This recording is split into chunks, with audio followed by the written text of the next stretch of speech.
Can you imagine being so terrified that you have to hide in a wine press just to thresh some wheat for food? Now, picture this. While you're hiding, an angel suddenly appears, calls you a mighty warrior, and tells you that you're the one chosen to save your entire nation. It sounds like something straight out of a Hollywood movie, doesn't it? But this is the incredible, true story of Gideon, a man who went from being a fearful farmer to one of the most celebrated heroes in the Bible. For 7 long years, the people of Israel were suffering under the harsh rule of the Midianites. And this wasn't just a simple conflict.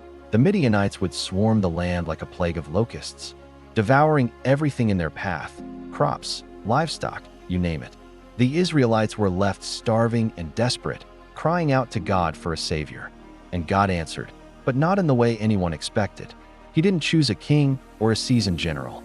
He chose Gideon, a man who called himself the least in his family, from the weakest clan in his tribe. When the angel of the Lord appeared to Gideon, he was filled with doubt. If God is with us, he asked, then why has all this happened? He saw the suffering and fear all around him and couldn't understand how a loving, powerful God could allow it. He was just an ordinary guy, dealing with the same insecurities we all face. He felt small, insignificant, and totally unqualified for the mission ahead. To prove that this divine call was real, Gideon asked for a sign. He prepared a meal, and the angel consumed it with a fire that erupted from a rock.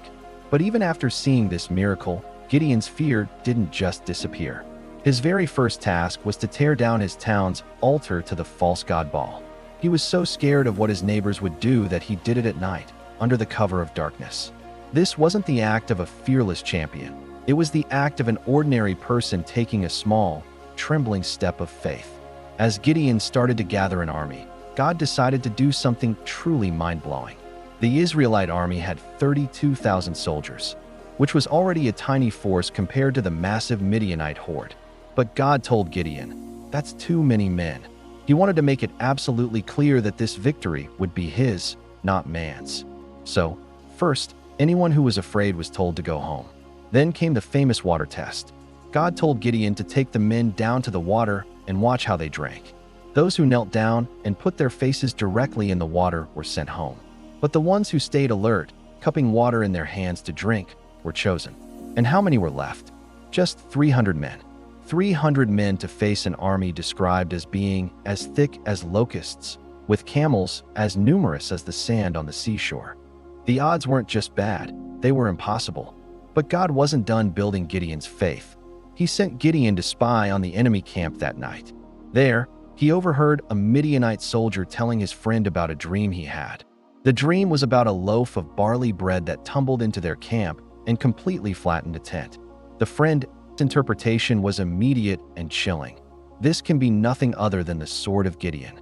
God has given the Midianites and the whole camp into his hands. Hearing this prophecy from the enemy themselves gave Gideon the final dose of courage he needed. He knew, without a doubt, that God was with him. The battle plan was as unconventional as the army's size. Each of the 300 men was given a trumpet, an empty clay jar, and a torch to hide inside it.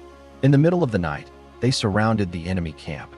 On Gideon's signal, they all blew their trumpets, smashed their jars, and held their torches high, shouting, "A sword for the Lord and for Gideon." Imagine the scene.